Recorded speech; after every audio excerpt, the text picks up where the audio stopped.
இன்றைக்கி நம்ம சிக்கன் 65 செய்ய போகிறோம். ஒரு 1/4 கிலோ அளவுக்கு சிக்கன் எடுத்து வச்சுருக்கேன். அதுக்கு என்னென்ன போடணுன்றதை பார்ப்போம். 2 ஸ்பூன் கெட்டி தயிர் சேர்த்துக்குங்க. 1/2 ஸ்பூன் அளவுக்கு மஞ்சத்தூள் போட்டுக்கோங்க. மிளகாத்தூள் 1 ஸ்பூன் போட்டுக்கலாம். காஷ்மீர் தூள் போட்டால் நல்லா கலர் கொடுக்கும்.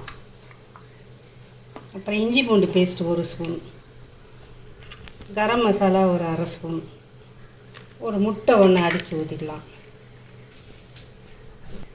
1 ஸ்பூன் கார்ன்ஃப்ளவர் போட்டுக்கணும். தேவையான அளவு உப்பு ஒரு 1/2 ஸ்பூன் போட்டிருக்கேன் நான், 1/4 கிலோனால.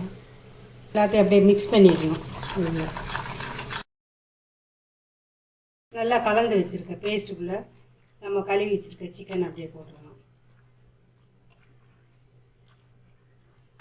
போட்டுட்டு அப்படியே நல்லா எல்லா பக்கம் போட்ட மாதிரி மிக்ஸ் பண்ணி விட்டுருங்க. நல்லா மிக்ஸ் பண்ணியாச்சு சிக்கன் 65. இதை ஒரு 1/2 அன் ஹவர் அப்படியே ஊறணும். அதுக்கப்புறம் நம்ம சிக்கன் 65 செய்யலாம். கடாய் அடுப்பில் வச்சுருக்குங்க. வச்சுட்டு 200 ml எண்ணெய் விட்டுட்டு அது கொஞ்சம் காயிற வரைக்கும் வச்சுருக்கணும். 1/2 மணி நேரம் ஊற வச்ச சிக்கனை ஒன்றா எடுத்து கடாயில் எண்ணெயில் போட்டுருவோம்.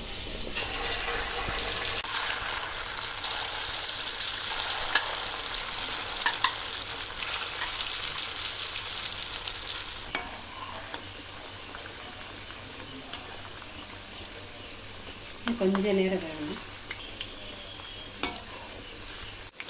நல்லா வெந்திருக்கு. கொஞ்சம் கிறிஸ்பாக இருக்கணும்னா ஒரு கொஞ்சம் நேரம் வேக வைக்கணும். நல்லா வெந்துடுச்சு.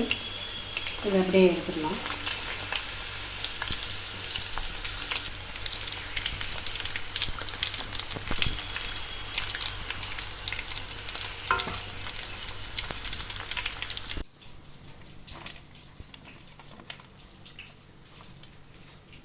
அதே தாளிச்ச கரண்டியில் கருவேப்பிலை போட்டு லைட்டாக பொரிச்சிடணும். நல்ல வாசனையான 65 ரெடி. நல்லா சாப்பிடுங்க. தேங்க்யூ ஃபார் வாட்சிங்.